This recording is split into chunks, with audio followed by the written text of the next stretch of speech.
Queridos hermanos, estamos celebrando este 29º domingo del tiempo durante el año. Vamos a leer el texto del Evangelio que la Iglesia nos propone para meditar en este día, según San Mateo. Los fariseos se reunieron entonces para sorprender a Jesús en alguna de sus afirmaciones y le enviaron a varios discípulos con unos herodianos para decirle: Maestro, sabemos que eres sincero y que enseñas con toda fidelidad el camino de Dios, sin tener en cuenta la condición de las personas, porque tú no te fijas en la categoría de nadie. Dinos, ¿qué te parece?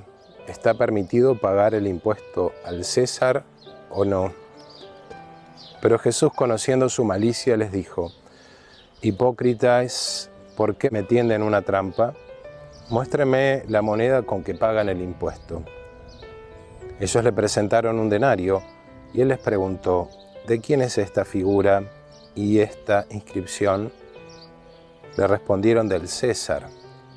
Jesús les dijo: den al César lo que es del César y a Dios lo que es de Dios.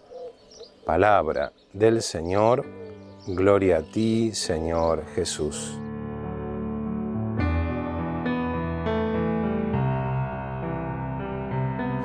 El Evangelio que acabamos de escuchar, que la Iglesia nos propone para meditar en este domingo, nos presenta este pasaje. Este pasaje, por un lado, delata la actitud de los fariseos, que se unían y se complotaban fácilmente con muchos de los que estaban enemistados con Jesús, en este caso los herodianos, los doctores de la ley, todos los que entre ellos también estaban enemistados, pero hacen causa común en contra de Jesús y buscan la manera de poder ponerle a Jesús en una situación de aprieto, tal vez pensando que con sus preguntas Jesús iba a estar en una situación en la que iba a tener que definirse por una cosa o la otra. En este caso puntual, le preguntan a Jesús si es lícito pagar el impuesto o no. Hagamos un poco de contexto histórico para comprender mejor el alcance de la pregunta que dirigen a Cristo. Recordemos que el pueblo israelita, nación libre, soberana, que se radicó en la tierra de Canaán, en la tierra prometida, o actual Israel, vino desde otras tierras a radicarse aquí porque era la tierra que Dios le iba a dar en herencia. Pero a lo largo de los siglos, en muchas circunstancias, el pueblo israelita se vio invadido por otras fuerzas, por otros países, por otros reinos, incluso en muchas ocasiones termina siendo deportado a otros países. Es lo que nos habla algo de la primera lectura. En ese tiempo los israelitas estaban deportados en Babilonia, el imperio babilónico había atacado a Israel, había dominado y muchos de los israelitas los había deportado, en su gran mayoría, a las tierras babilónicas. El rey Ciro, que nos habla la primera lectura, tiene un papel muy importante en la historia de la salvación, rey pagano. Pero volvamos al tiempo de Jesús. En los tiempos de Jesús, el imperio romano había subyugado a toda esta tierra de Medio Oriente, incluido Israel. Y gobernaban con dura cerviz, con dura esclavitud. Y si bien podían mantener su régimen político, esto es lo que permitía el Imperio Romano, inteligentemente dejaba a las autoridades de cada pueblo, pero tenían que pagar los impuestos al emperador religiosamente. Por eso el pueblo israelita deseaba, añoraba que viniera un rey que los liberara de la opresión romana. Esto es lo que le preguntan a Jesús: ¿es lícito pagarle al César? Si Jesús decía que era lícito, se oponía al pueblo, que sabía claramente que era una injusticia. Ahora, si Jesús decía que no era lícito, lo cual quería todo el pueblo escuchar, también se oponía al imperio romano, que estaba en ese momento gobernando. Jesús termina siendo condenado por Poncio Pilato, que dependía del imperio romano. Jesús no tenía escapatoria. Cualquiera de las dos preguntas implicaba un costo político. O se oponía a la gente o se oponía al poder político. Pero claro, Jesús es Dios. Como Dios, tiene una sabiduría que supera lo que humanamente cualquiera de nosotros pueda llegar a pensar o a imaginar o a elujubrar.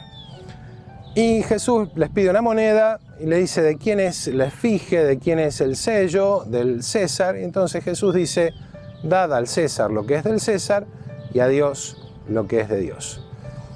Claramente delimita Jesús que el poder humano, el poder político, es una concesión divina, más allá de que esos gobernantes no estén gobernando como Dios quiere, no estén buscando el verdadero bien común, no estén haciendo bien las cosas. A pesar de eso, Dios los quiere ahí. Yo recién les mencionaba este rey Ciro, este rey de Babilonia, rey pagano, pero la primera lectura del profeta Isaías nos dice y habla de Ciro como el ungido. Y uno dice, ungido, pero ungido eran los reyes israelitas, que eran ungidos generalmente por los profetas, porque Dios investía al rey de esa potestad para gobernar a su pueblo. ¿Por qué habla de Ciro como el ungido? Porque Ciro, a pesar de ser pagano, Dios lo eligió, ¿para qué? Para que fuera él el que nuevamente volviese a todos los israelitas deportados a su tierra. Esto nos indica que Dios es el Señor de la historia. Dios es el que gobierna todas las cosas.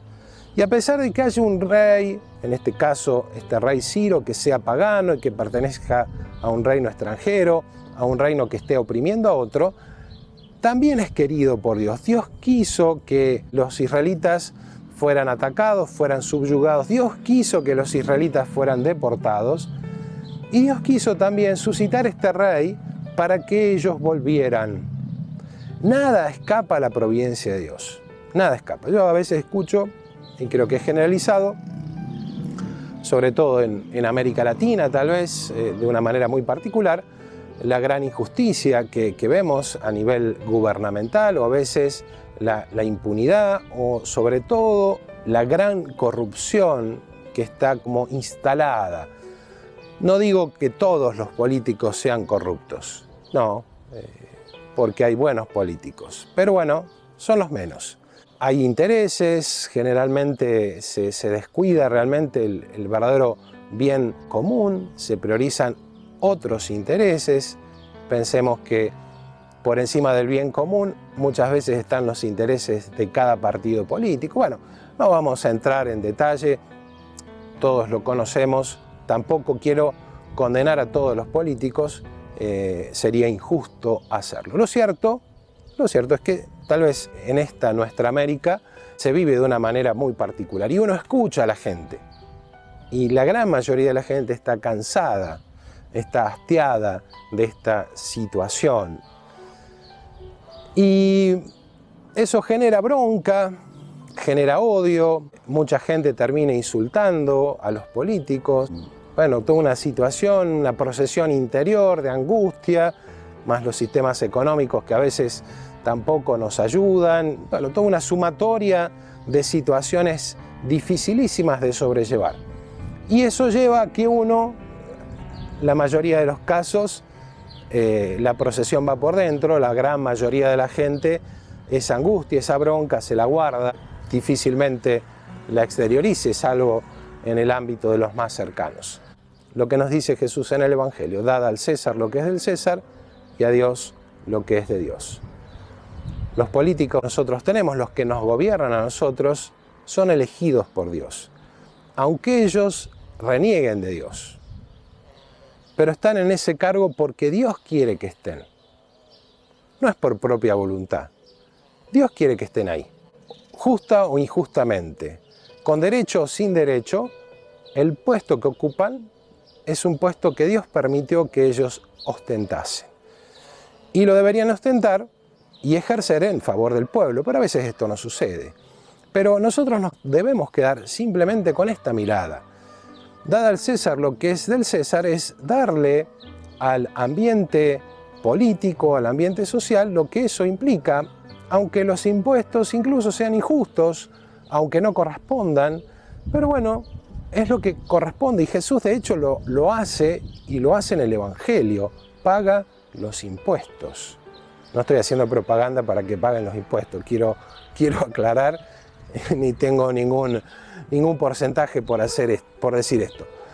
Pero Jesús lo hace. Y lo que nosotros tenemos que pedirle al Señor es la gracia de no quedarnos simplemente en una circunstancia puntual, en un gobierno o con tal gobernante, sino mirarlo sobrenaturalmente y saber que Dios lo permite y lo quiere por algo, como también Dios permitió esta pandemia. Más allá de todas las especulaciones que podamos hacer, si fue creado o no, si fue a propósito el virus o no, si las cifras las manejas o no las manejas, si los números son reales o no, si deberían ser muchos más o si deberían ser muchos menos. Más allá de esas cuestiones concretas, Dios ha permitido toda esta situación que hemos estado viviendo a lo largo de este 2020. Y Dios lo ha permitido por algo. Y eso es lo que nosotros tenemos que pedirle, esa luz sobrenatural. Dios permitió que el pueblo israelita fuera deportado, fuera atacado, fuera avasallado y fuera deportado a otro país, esclavizado, trabajando duramente. ¿Por qué lo permitió si era el pueblo elegido, si era el pueblo de la alianza?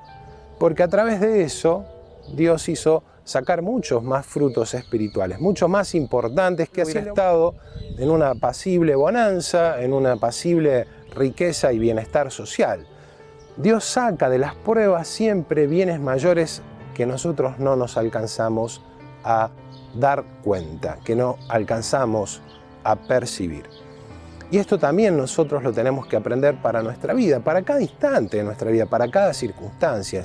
Hoy puede ser un gobierno, hoy puede ser una situación catastrófica. Pensemos tantos países que sufren a veces de catástrofes naturales. Tal vez en eso son más evidentes porque la naturaleza uno no la domina y los políticos sabemos que tienen una agenda. Pero incluso aunque tengan una agenda, nada escapa a la providencia divina. Y esto nosotros nos lo tenemos que grabar a fuego. Eso nos va a dar mucha paz. En primer lugar, para no perder la gracia insultando a aquellos que nos gobiernan. No tiene sentido, no ganamos nada y terminamos pecando. Lo mejor es rezar por ellos, rezar para que Dios los ilumine, para que sean mejores. Y así nosotros no solamente no perdemos la gracia, sino que hacemos un bien. Y en segundo lugar, saber que Dios permite lo que permite siempre por un bien mayor. Y esto es lo más importante. Siempre Dios permite todo por un bien mayor. Y eso es lo que nosotros tenemos que pedirle a Dios, esa luz para descubrir qué bienes se siguen de estos males que tal vez hoy puntualmente tenemos que vivir. Hoy la Iglesia, aunque no lo celebremos, recuerda a San Lucas Evangelista, San Lucas de Antioquía, el médico que supo expresar con una exquisitez inmensa la mansedumbre del corazón de Cristo. Este médico que fue discípulo de San Pablo, que nos relata también los Hechos de los Apóstoles, tenemos 2 libros de él en la Sagrada Escritura, el Evangelio de San Lucas y los Hechos de los Apóstoles, donde se relata los primeros pasos de la Iglesia después de la ascensión de Cristo a los cielos. Acompañó a Pablo, supo escuchar sus enseñanzas y supo transmitirnos en su Evangelio de una manera exquisita, como decía recién, este aspecto tan humano de Cristo. Es el que nos relata de una manera particular a María Santísima, la infancia de Jesús, esos años ocultos que tal vez si no fuera por él nosotros desconoceríamos. Es el apóstol, el evangelista de la infancia de Cristo. Y es el que también nos relata de una manera muy particular, porque es médico, los sufrimientos de Cristo, todo lo que Jesús sufrió físicamente. En las parábolas nos relatas esa mansedumbre, ese corazón de pastor del mismo Señor para invitarnos a que nosotros descubramos de una manera muy particular ese rostro tan humano, tan cercano de nuestro Salvador. Si a veces tenemos la tentación de que esa imagen de Cristo sea lejana, sea un poco etérea, los apóstoles, especialmente los evangelistas, nos acercan y nos presentan ese Cristo vivo, que es al cual yo debo seguir. Una persona de carne y hueso que vivió en un momento específico de la historia y que quiso quedarse conmigo hasta el fin de los tiempos presente en la Eucaristía. Pidamos de manera muy particular de amar cada día más al Señor, de ser capaces de testimoniarlo con nuestra vida, como siempre repetimos cada vez que terminamos estas meditaciones. Un saludo especial a todos los que me siguen, mucha gente me escribe. Ayer me escribieron de Villa Mercedes, los madrugadores de San José, así que bueno, una bendición especial para ellos, de México, bueno, de tantos lugares, así que bueno, el agradecimiento y bueno, mis oraciones para que bueno, cada día podamos amar más al Señor, cada día podamos imitarlo más en nuestra vida. Pidamos a nuestra Madre para que nos ampare, para que nos proteja, para que nos conceda aquellas gracias que tanto necesitamos, especialmente por los enfermos, por los que han partido, por aquellos que están lejos de sus hogares. Y me estaba olvidando tal vez un detalle muy importante. En Argentina este domingo se celebra el Día de la Madre, así que bueno, un saludo muy especial a todas las madres, sobre todo para que bueno, el Señor siempre les conceda las gracias que más necesitan y que según el modelo de María, Virgen y Madre, también puedan engendrar en sus hijos ese rostro de Cristo. Así que bueno, el Señor les conceda las gracias especiales en la bendición de sus hogares, sobre todo para todas aquellas madres que bueno, que están presentes, aquellas que tal vez están lejos de sus hogares, aquellas que ya han partido, para que el Señor les conceda las gracias que más necesitan. Y la bendición de Dios Todopoderoso, Padre, Hijo y Espíritu Santo, descienda sobre ustedes y permanezca para siempre. Amén. Feliz Día de las Madres.